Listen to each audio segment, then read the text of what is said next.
Good morning students. स्वागत है आपका ऑनलाइन क्लासेस में। मैं दिलीप शास्त्री। स्टूडेंट्स, हम आज निर्धनता एक चुनौती का थर्ड पार्ट पढ़ेंगे। हमने पहले इनके बारे में पढ़ा, निर्धनता है क्या, इसका क्राइटेरिया क्या है, शहरी और ग्रामीण क्षेत्र में निर्धनता में अंतर क्या है, और उसके बाद में हमने सामाजिक वैज्ञानिक दृष्टि से निर्धनता है उसके बारे में अध्ययन का। सामाजिक अपवर्जन क्या है, असुरक्षा क्या है, ठीक है, निर्धनता रेखा कहाँ तक सीमित है, ये पॉइंट्स पढ़े थे। आज हम निर्धनता के अनुमान के बारे में पढ़ेंगे। निर्धनता के बारे में अनुमान है उसके बारे में हम पढ़ेंगे। सबसे पहले आपको तो 3.1 चित्र में दिखाया गया था, स्पष्ट किया गया था कि वर्ष 1993-94 के अंदर ग्रामीण क्षेत्र में निर्धनता 50.1% थी, शहरी क्षेत्र में 31.8% थी। कब? 1993-94 के अंदर। अब क्या है, 2004-05 के अंदर शहरी ग्रामीण क्षेत्र में 41.8% और शहरी क्षेत्र में 25.7%।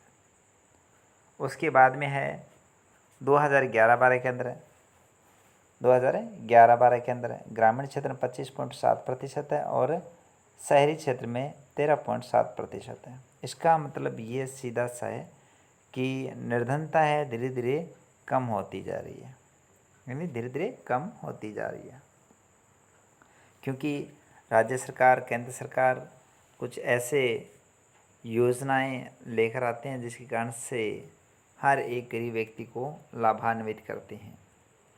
भारत में निर्धनता अनुपात में प्रतिवर्ष यानी 1993 से लेकर लगभग 45% से और 2004-05 में 37.2% तथा महत्वपूर्ण गिरावट आई है।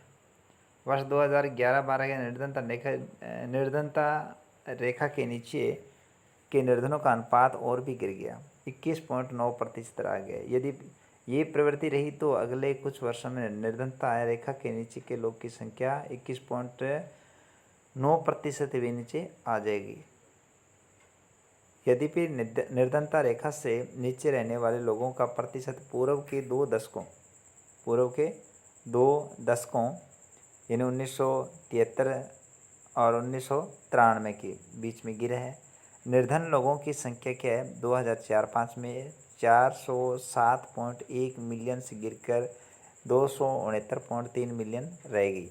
2011-12 के अंदर औसत गिरावट 2.2% रही और 2005 से 2011-12 में बीच में हुई 2.2% की गिरावट। इसका मतलब हम ये कह सकते हैं निर्धनता में प्रति वर्ष गिरावट आती रहती है। अब चलते हैं, हम दूसरा पॉइंट पढ़ते हैं, असुरक्षित समूह। असुरक्षित समूह निर्धनता रेखा से नीचे के लोगों का अनुपात भी भारत के में सभी सामाजिक समूहों और आर्थिक वर्गों में से एक समान नहीं है। देखो, निर्धनता से नीचे के लोगों का अनुपात भी भारत में सभी सामाजिक समूह और आर्थिक वर्ग में से एक समान नहीं है, दोनों एक जैसे नहीं है। कारण अनेक है, लेकिन फिर इसके बारे में हम असुरक्षित समूह के बारे में अध्ययन करते हैं तो ये मुद्दा सबसे पहले उभर कर आता है। जो सामाजिक समूह निर्धनता के प्रति सर्वाधिक असुरक्षित है, जो क्या सामाजिक समूह है, समाज के अंदर समूह है जो निर्धनता के प्रति सर्वाधिक असुरक्षित है, वे अनुसूचित जाति और अनुसूचित जनजाति के परिवार हैं। कौन कौन से? अनुसूचित जाति और अनुसूचित जनजाति। आदिवासी लोग और अनुसूचित जाति के लोग हैं, वो सबसे ज़्यादा अपने आप को असुरक्षित महसूस करते हैं। इसी कारण में हम इसके बारे में पढ़ें या इसके बारे में अध्ययन करें तो हमें प्राप्त होता है कि आर्थिक समूह में सर्वाधिक असुरक्षित समूह ग्रामीण कृषि श्रमिक परिवार और नगरीय अनियत मजदूर परिवार, जिनको निम्नलिखित आरेख 3.1 इन समूह में निर्धन लोगों के प्रतिशत को दर्शाता है। ये निर्धन लोग कितने, उनका प्रतिशत दिखाता है। यद्यपि निर्धनता रेखा के नीचे लोग का औसत भारत में सभी समूह के लिए 26 है। जितने भी समूह सबके लिए कितने, औसत समूह 26 है सॉरी। अनुसूचित जनजाति के 100 में से 51 लोग अपनी मूल आवश्यकताओं को पूरा करने में असमर्थ हैं। यानी 51% लोग हैं अपनी मूल आवश्यकताएं उसको पूरा नहीं कर पाते। इसका मतलब वहाँ और भी ज़्यादा निर्धनता पाई जाती है। इसी तरह नगरीय क्षेत्रों में 50% अनियत मजदूर निर्धनता रेखा के नीचे है। अब देखो इसी तरह नगरीय क्षेत्रों में 50% अनियत मजदूर निर्धनता रेखा के नीचे है। लगभग 50% भूमिहीन कृषक कृषि श्रमिक और 43% अनुसूचित जाति की निर्धन है। कैसे देखिए, इन्होंने बताया लगभग 50% भूमिहीन जो कृषि श्रमिक है वो क्या है, निर्धनता रेखा नीचे गुजर रहे हैं। 43% अनुसूचित जातियाँ निर्धन रेखा है उससे नीचे गुजर रही हैं।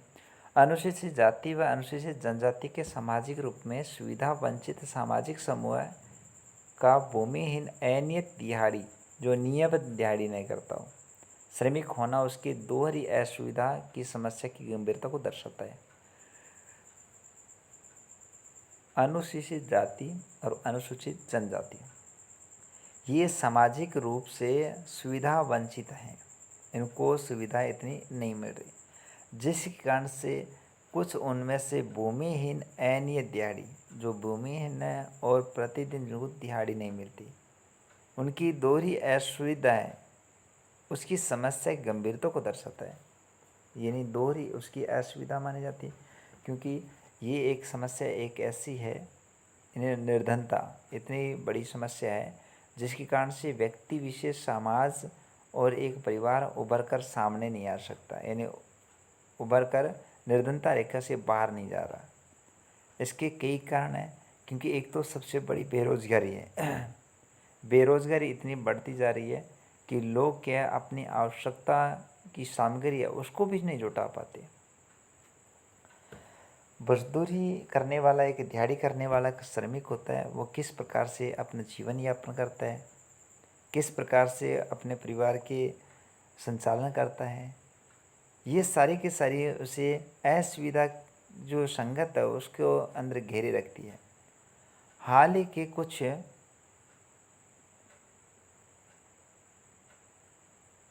वर्षों में या अध्ययन में दर्शाया है कि 1990 के दशक के दौरान अनुसूचित जनजाति परिवार को छोड़कर अन्य सभी तीनों समूह अनुसूचित जाति, ग्रामीण कृषि श्रमिक और शहरी अनियमित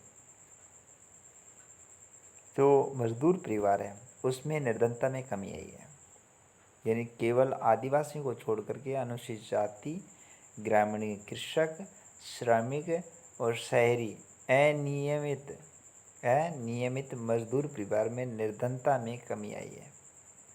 इन सामाजिक समूह के अतिरिक्त परिवार में भी आय असमानता है।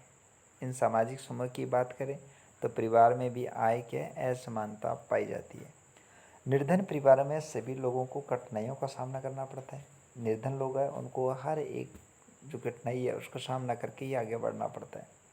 लेकिन कुछ लोग दूसरों से अधिक कठिनाइयों का सामना करते हैं और कुछ क्या लेते हैं कि दूसरे की पीड़ा को अपने ऊपर ले लेते हैं। एक जो गरीब और निर्धन लोग होते हैं ना उनमें इंसानियत बसती है, वो वास्तव में इंसानियत की श्रेणी के होते हैं और इंसानियत उसमें बसती है। वो एक दूसरे की सहायता करके बहुत खुश होते हैं, ठीक है ना, एक दूसरे की सहायता करके बहुत खुश होते हैं। महिलाओं, वृद्ध लोगों और बच्चों को भी सुव्यवस्थित ढंग से परिवार के उपलब्ध संसाधनों तक पहुंच से वंचित किया जाता है। महिला, वृद्ध लोग, ठीक है, और बच्चों को भी अव्यवस्थित ढंग से परिवार के उपलब्ध संसाधन तक पहुंचने वंचित किया जा सकता है। यानी परिवार के उपलब्ध संसाधन है उसे पहुंचने से वंचित किया जा सकता है। इसलिए महिलाएं, शिशु यानी विशेषकर बच्चियां वृद्ध निर्धनों में भी निर्धन होते हैं। अब देखो, वृद्ध निर्धनों में भी निर्धन होते हैं। कहने का मतलब सीधा सही है कि जो आवश्यक संसाधन है उससे वंचित हो जाते हैं। तो वंचित होने के कारण से वो लोग अपने परिवार का, अपनी खेती बाड़ी का, या अपने जो सिंचित भूमि है उस पर उपजाऊ या अपने कहते हैं ना कि खेती करते हैं, तो जो कृषि करते हैं उसके लिए पूर्ण संसाधन नहीं मिलने के कारण से इतनी उपज प्राप्त नहीं कर पाते। तो इस कारण से वो अपने आप को क्या करते हैं कि एक अलग छवि का इंसान समझ लेता है, यानी उसकी मानसिक स्थिति पर ऐसा बन जाता है कि वो व्यक्ति है, उसके साथ में किसी न किसी प्रकार की जो घटनाएं हैं जिसके कारण वो असुरक्षित महसूस करता है। अब एक छोटी सी कहानी के बारे में बताए कि किस प्रकार से जो शिव रमन की कहानी है उसमें क्या होता है, किस प्रकार से वो अपना जीवन यापन करता है। शिव रमन तमिलनाडु के करूर कस्बे के निकट एक छोटे से गांव में रहता है। करूर हथकरघा और बिजली करघा के अपने कपड़ों के लिए प्रसिद्ध है। हथकरघा हाथों से बना करके। गांव में 100 परिवार रहते हैं। शिव रमन आयुर्थाथियार मोची जाति का है। वह 50 रुपये प्रतिदिन के हिसाब से एक खेतिहर मजदूर के रूप में काम करता है, लेकिन उसे यह काम वर्ष में मात्र 5 या 6 महीने मिलता है। कितना? 12 महीने में केवल 5 या 6 महीने मिलता है। अन्य अन्य कार्य विशेष वो समय में अन्य जो कार्य करता है वो समय में वह गांव के दूसरे छोटे मोटे काम करता है। अन्य समय में वह क्या करता है, गांव में दूसरे छोटे मोटे काम करता है। उसकी पत्नी शशिकला भी अपने जो परिवार है उसका संचालन कर रही है, उनके साथ काम भी करती है, लेकिन इन दोनों कभी कभी भी काम मिल पाता है। यानी अपने ये कह सकते हैं 12 महीने में केवल 5 या 6 महीने काम मिलता है और बाकी वो क्या निठल्ले रहते हैं, उन्हें काम मिलता नहीं है, यानी बेरोजगार रहते हैं। जिसके कारण से 6 महीना कमाई करके 6 महीना क्या है पूरे साल का पालन पोषण करना पड़ता है, पूरा साल अपना घर चलाना पड़ता है। तो उसकी पत्नी भी उसके साथ काम करती है। कभी कभी काम मिलता है, कभी नहीं मिलता। शिवरा मन करता है तो उसे क्या 25 रुपये प्रति दिन मिलता है। परिवार में 8 सदस्य। शिवरमन की 65 वर्ष की विधवा माँ है, वो उसका भी पालन पोषण करना पड़ता है। यानी कहने का मतलब उन्हें भी हर प्रकार की बीमारी है या उनसे निजात दिलाने के लिए दवाई वगैरह देनी पड़ती है। प्रतिदिन के काम में उसे सहायता की आवश्यकता पड़ती है। उसकी 25 वर्ष की एक अविवाहिता बहन है। उसके अपने 4 बच्चे जिसकी आयु 1 वर्ष से 16 वर्ष के बीच है। उनमें से 3 लड़कियां और सबसे छोटा बेटा है। कोई भी लड़की विद्यालय नहीं जाती, क्यों? गरीब है। गरीब होने के कारण से वो विद्यालय में नहीं जा रहे। लड़कियों के लिए विद्यालय की पुस्तकें और अन्य वस्तुएं खरीदना विलासिता है। अब देखो लड़कियों के लिए क्या सबसे बड़ी चीज़, विद्यालय में जाना ही वहाँ के लोगों के लिए एक विलासितापूर्ण जीवन माना जाता था।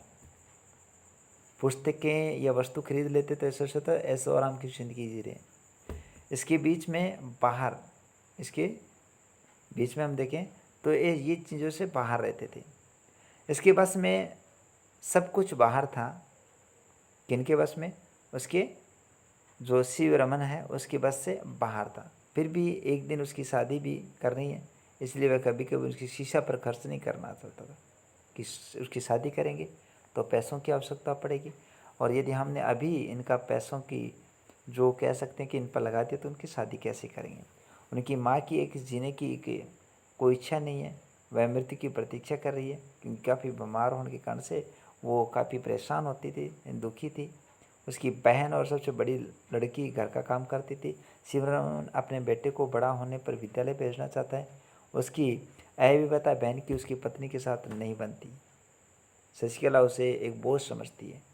अब देखो अविवाहिता जो बहन है उसकी पत्नी के साथ नहीं बनती, उसे क्या कहते हैं, बोझ समझते हैं कि ये घर पे क्यों रही है, उनकी शादी क्यों नहीं कर देते। लेकिन शिवरमन धन की कमी के कारण से उसके लिए कोई योग्य वर नहीं ढूंढ पा रहा। यदि उसके परिवार को 2 जून की रोटी का प्रबंध करना भी बहुत कठिन हो रहा था। शिवरमन मात्र अपने बेटे के लिए कभी कभी दूध खरीद लेता है। अब देखो शिवरमन क्या करता है, अपने बेटे के लिए कभी कभी दूध खरीद लेता है कि परिवार का एक छोटा बच्चा है जिसे पौष्टिक भोजन, दूध आदि की मात्रा पूर्ण रूप से देंगे तो हो सकता है इनका शारीरिक विकास अच्छी तरह से हो सके। अब अंतर्राज्यीय असमानताएं, अंतर्राज्यीय असमानता के यानी हमारे भारत के अंदर जितने भी राज्य हैं उसमें असमानताएं क्यों है?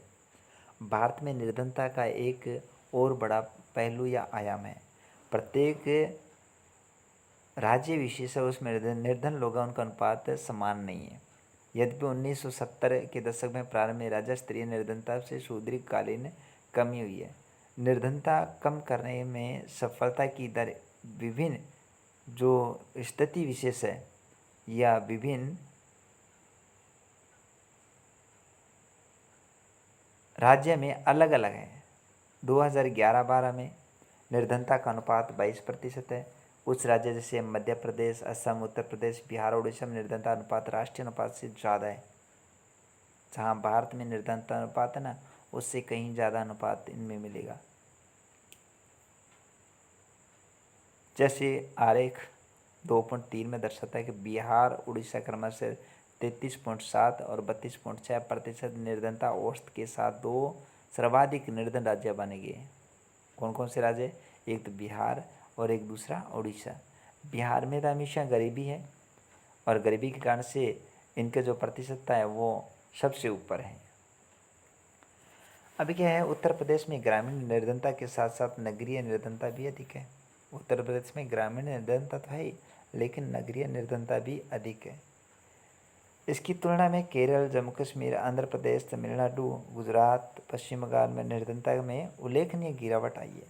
अब देखो तुलना करें तो केरल के अंदर, जम्मू कश्मीर, आंध्र प्रदेश, तमिलनाडु, गुजरात, पश्चिम बंगाल, इनमें निर्धनता में गिरावट आई है।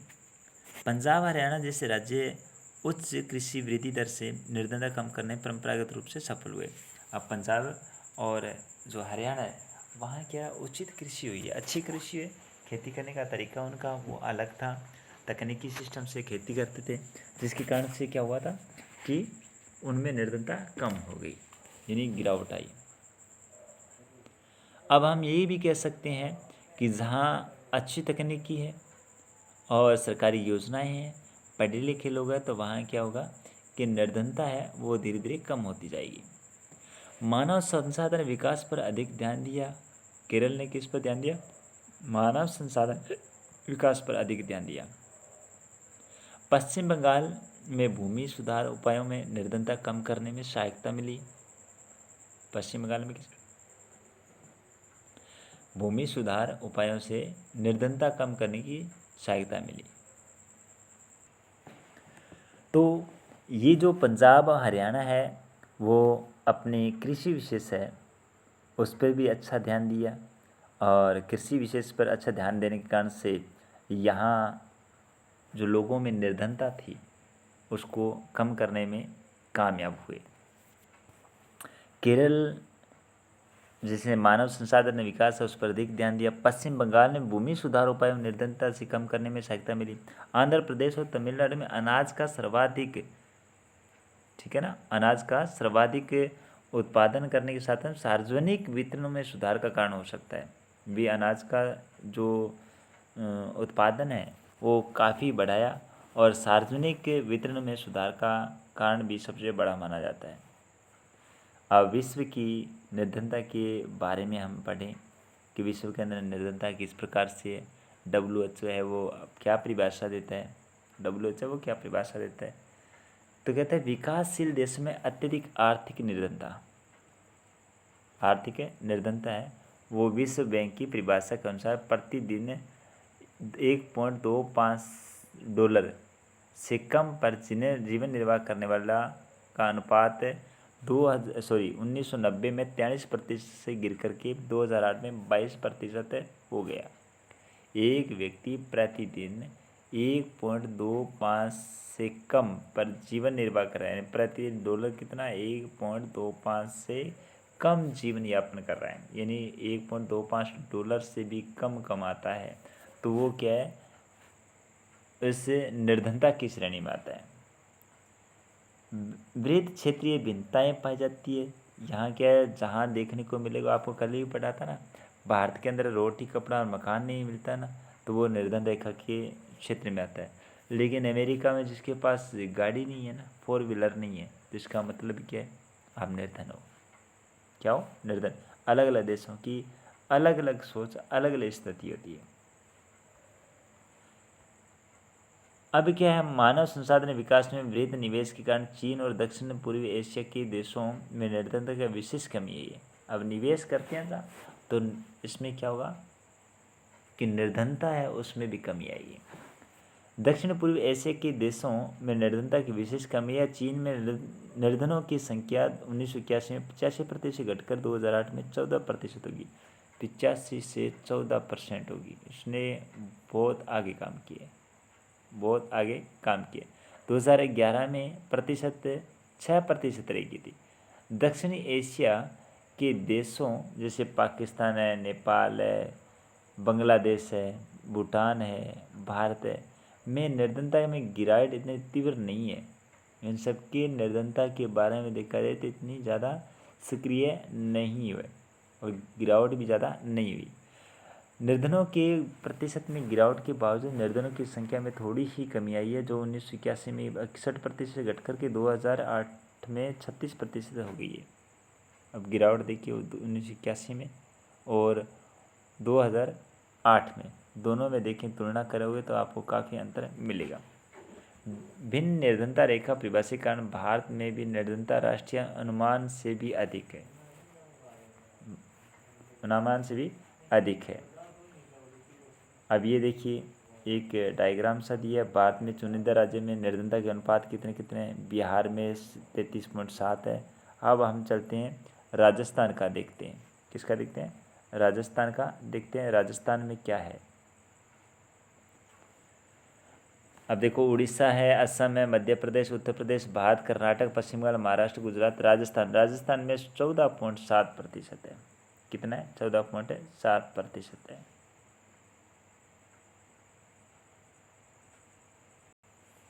तो यहाँ राजस्थान की जो निर्धनता है वो बहुत ही कम दर्शाई है, 14.7 है। और केरल के अंदर 7.1 है, 7.1 है। निर्धनता की श्रेणी में बहुत ही लोएस्ट कह सकते हैं कि निर्धन वहाँ बहुत ही कम है। तो विद्यार्थियों आज के लिए इतना ही। कल फिर हाज़िर होंगे ऑनलाइन क्लासेस में। तो इस चैनल को सब्सक्राइब और लाइक करना न भूलें। धन्यवाद।